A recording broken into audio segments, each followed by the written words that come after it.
Welcome again to another beat breakdown. It's the boy Eldorado and Ting. Don't forget to follow me on Instagram and Twitter at Eldorado and Eldorado Productions, and don't forget to follow me on Facebook at Eldorado Productions. Anyhow, today we want to do another rhythm breakdown.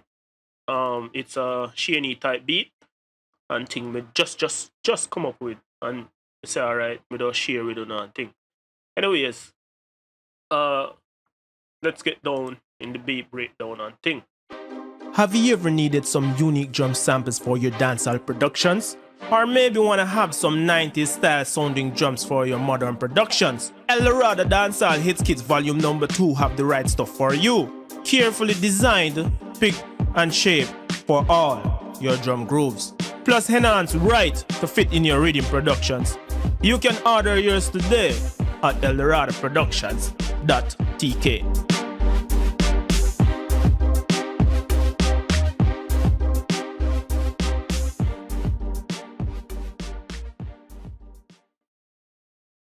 Anyways, first sound on this list is just a basic melody. It's a basic melody from the plugin the guys over Sterling VST make basic synth and thing, and I use a Brace Stab Club 2 sound first to start off the melody with.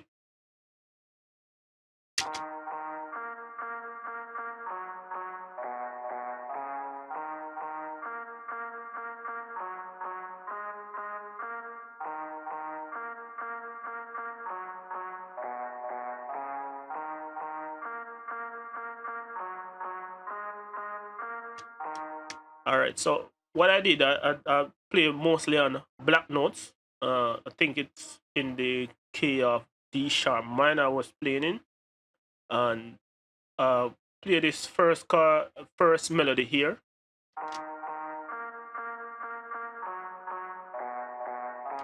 Then I fixed it, copied it, and changed the last three notes from um, B flat to G sharp and A sharp. No, from C sharp to A sharp. Yeah, from B flat to G sharp, and from C sharp to A sharp. So basically, as you can see, the length notes are different. So I just leave the length of the notes as is. As usual, I don't know my style already and things. Some on key, some off key, but you not really hear them and thing. But that is what make my production kind of so different and thing. So what I did after that on the mixer channel, I turn it off. This is the original sound.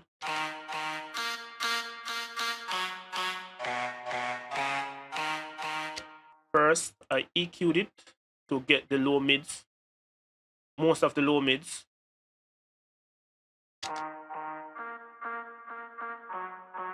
Here, I filtered it and thing.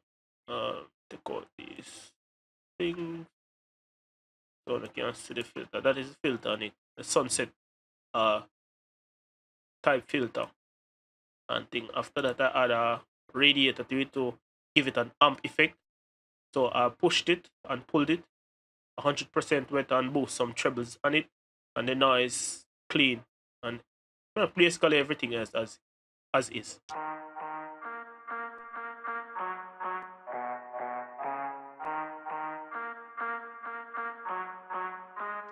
Kind of forget a guitar distortion effect. Anyhow, I had develop. Come on, EBS. Develop distortion. Come on. Whoa. I have that already. Anyways, I put the crunch to zero, the crush to zero, the release is fast, and about 3, whatever. Or it really worked. 100% wet, and I got this sound.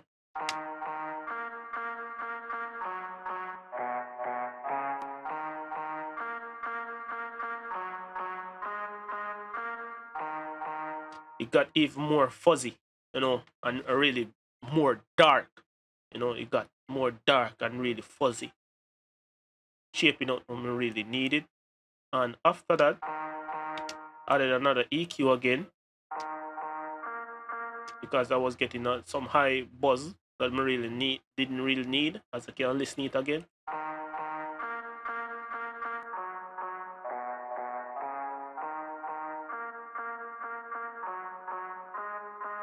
Yeah, so this is the sound where I really did aim for with this particular um um sound from the VST. So this is the sound that I really was aiming for when I was trying to, it it's slightly a sound design thing, or should I say, because I altered the sound and thing. So I got a new sound from the sound from the basic synth. Anyhow, second sound is from Scott Storch Library over the guys at Sterling VST, and I use the American Strings ensemble. Um, this is what basically I just copied the melody and thing. So this is the sound that I got.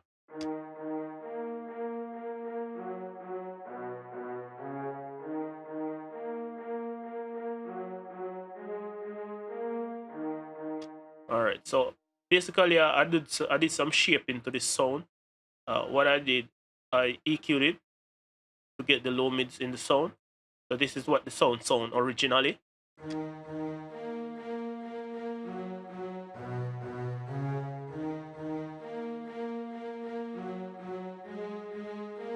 This is what it sounds like with the EQ on it.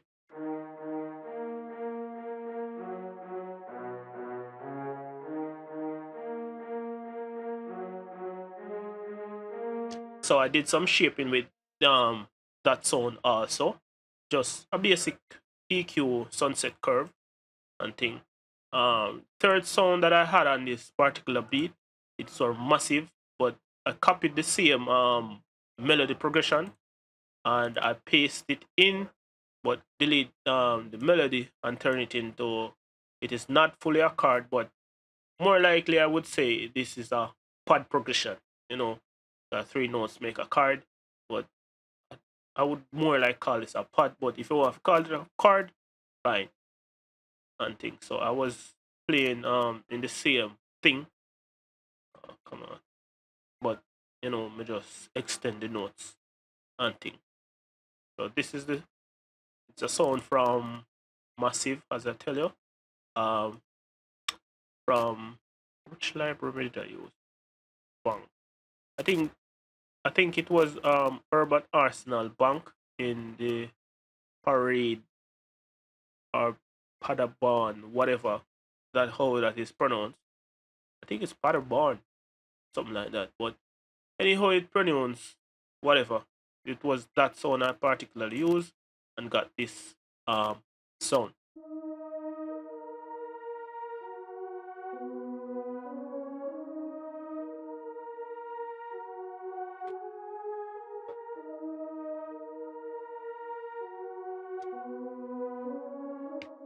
Okay, it more like to fill the space of the beat, not using a lot of sounds, but more like when you're building instrumental, you have to think about melody, chords, and how you can fill it without having to use this a lot of instrument to fill it, because using a lot of instrument, this is what can happen. Your beat can be a bit too busy and thing, and you don't really would need a busy beat and thing.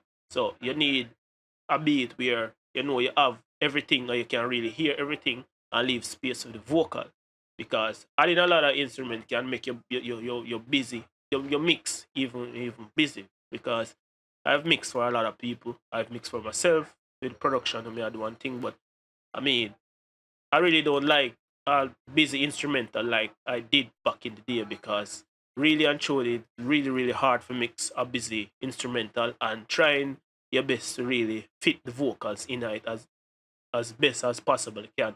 So now you find out that people are using less and less instrument and finding ways to make a beat really feel full without using a lot of instruments. So this is the kind of approach I would suggest you're taking towards your beat mixing skills and thing.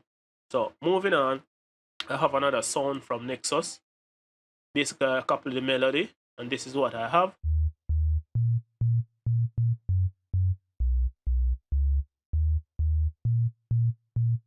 I did use another bass before this, but that particular bass me always I use is a bit too heavy for this instrumental.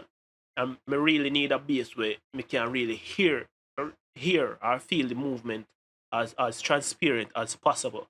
So that's why I use the basic sine bass from Nexus and thing. Next on the list, I have another sound from Nexus. This is the sound.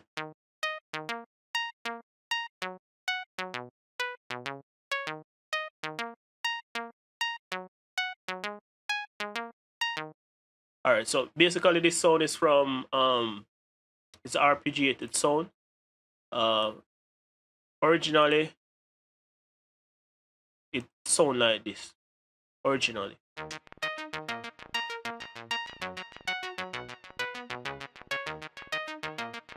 but I did need all of the sound. I heard two sounds in it that I really did like. It from the Crank Expand library and things. So I turn off the reverb, turn off the delay, go into mix, and I turned off the first arpeggiated sound, and this is what I got.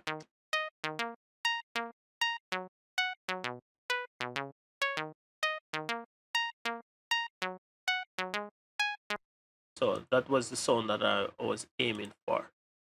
Next up on this list is sound from Vacuum Pro and thing. Uh, what I did was I used the arpeggiated preset called Light Steel A, and I copied it um down to the second part, meaning that this particular synth has two parts, part A and part B, similar to which plugin we can't tell. Oh, silent or silent. Yeah, silent. It's similar to silent. You have two part and things. So this similar to it, same. So anyways, I use the same sound on both sides, and this is what I got. The same copied melody.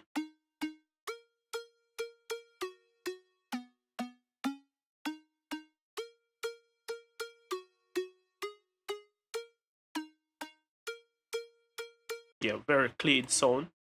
And the drums came from my Dancehall Hits Kit Volume 2. You can check it out on my website and thing. That's at Eldorado Productions dot TK. That's ELDOHRADO Productions dot TK and things. So the drums are from that particular library.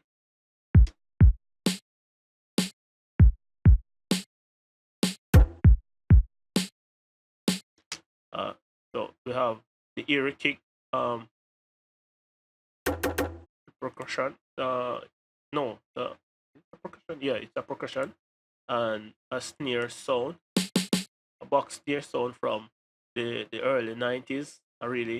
These type of sounds are really hard to acquire and things. So I'm glad I really acquire as much as possible and thing. And this snap is a reverse snap and thing that's in the beat. So without further ado and thing, I'm just play the beat and let you guys hear and leave comments below. Tell me what you really think of this beat, so on and so on. So without further ado, here goes.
Yeah, so thank you again for watching and thing. It's a really, really, really nice beat. And next thing more really put out on the table. So when building beats, and you need to be mindful that you're building beats for an artist, right? And think of it this way: you really want your beats to really occupy frequency where you know the vocal not gonna really clash with it, or it go overpower the vocal and things. So, um, me personally, the low mids, me know say vocal not really want to occupy such space because it give it a boxy tone, whatever. So you know really want to occupy that frequency that much. That's a frequency that much.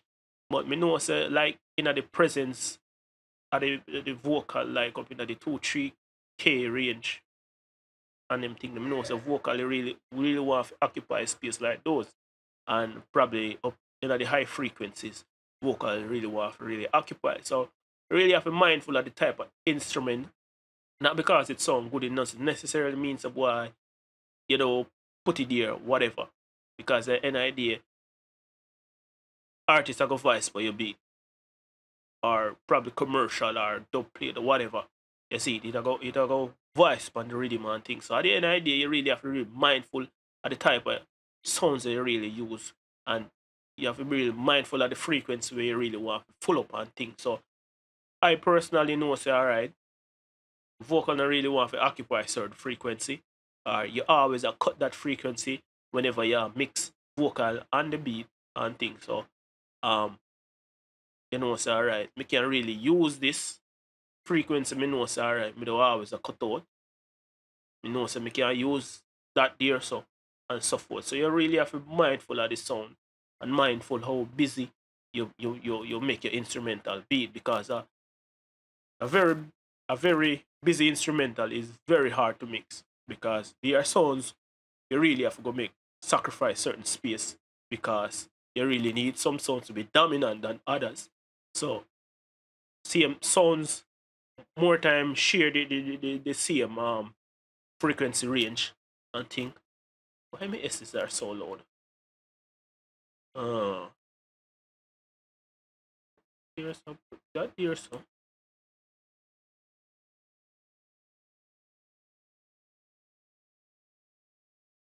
yeah.